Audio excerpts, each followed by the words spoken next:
Hello everyone, welcome back to my channel. তো আমরা সেদিনকে মানে 22শে শ্রাবণ আমরা জোড়াসাঁকো যাওয়ার পরে গিয়েছিলাম হচ্ছে পরেশনাথ মন্দির।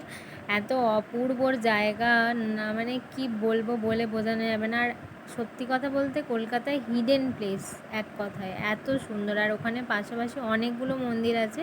এটা বেসিক্যালি একটা জৈন মন্দির, ভীষণ সুন্দর। ওখানে ভিতরে মানে মন্দিরের ভিতরে কোনো রকম ক্যামেরা অ্যালাউ ছিল না, সেই জন্য ভিতরের কোনো ভিউ নিতে পারিনি। জাস্ট বাইরে দেখো রাজস্থানি ওয়ার্ক করা দেয়ালগুলোতে ছোট ছোট কাঁচ বসানো, এত নিখুঁত কাজ, না দেখলে বিশ্বাস করবে না।